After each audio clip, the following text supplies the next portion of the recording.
পুলিশের মধ্যে ডিবি হারুনের বিরুদ্ধে হত্যা মামলা সবচেয়ে বেশি।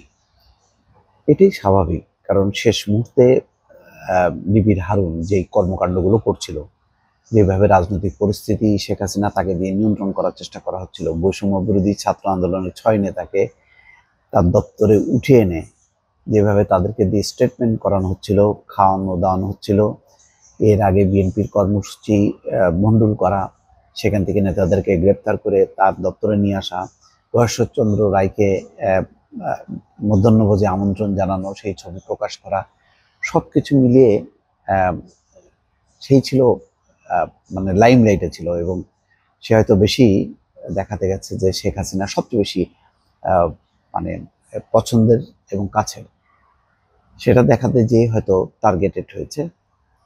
এবং নিঃসন্দেহে মানে হারুন সাহেবরা যেভাবে মানুষ নির্বিচারে হত্যা করে, যেভাবে নিপীড়ন করে, নির্যাতন করে ক্ষমতায় থাকতে চেয়েছে, নিজেদের আখের গোছাতে চেয়েছে এবং সেখানে ব্যবহার করা হয়েছে শেখ হাসিনাকে, তাতে ডিবির হারুনই হয়তো শীর্ষে থাকার কথা। এছাড়া আমি তো বিপ্লব বা হাবিব বা মনির তারা একটু সাইড লাইনে ছিল, সে কারণেই হয়তো ডিবি হারুনের নামে বেশি মামলা হয়েছে। এখানে বলা হচ্ছে বৈষম্য বিরোধী ছাত্র জনতার আন্দোলনে গুলি করে মানুষ হত্যার অভিযোগে এখন পর্যন্ত সাবেক ও বর্তমান মিলে 952 জন পুলিশ সদস্যের বিরুদ্ধে মামলা হয়েছে। 952 জন, প্রায় 1000 ধরেন। তাদের মধ্যে সর্বোচ্চ হত্যা ও হত্যা চেষ্টা মামলার আসামি ঢাকা মহানগর গোয়েন্দা পুলিশের তৎকালীন প্রধান হারুন রশিদ।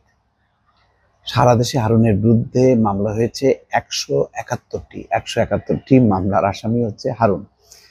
বেশি মামলা হওয়ার তালিকায় দ্বিতীয় সর্বোচ্চ আছেন চৌধুরী আব্দুল আল মামুন, পুলিশের সাবেক আইজিপি, এখন কারাগারে আছেন। আর হারুন হচ্ছে পলাতক, তার নামে হচ্ছে 155টি। চৌধুরী আব্দুল আল মামুন সে হয়তো পুলিশের প্রধান, সেই হিসেবেই তার নামে এসছে, কিন্তু মূল ক্রিমিনালগুলো ছিল এই হারুন, বিপ্লব, হাবিব। এরা এত মামলা মাথায় নিয়ে হারুনের বিরুদ্ধে দেশ ছেড়ে পালিয়ে যাওয়ার অভিযোগ পাওয়া গেলেও নিজ থেকে আত্মসমর্পণ করেছেন সাবেক পুলিশ প্রধান চৌধুরী আব্দুল আল মামুন। প্রায় 50 দিনের বেশি রিমান্ডে থাকার পর তিনি এখন কারাগারে রয়েছেন।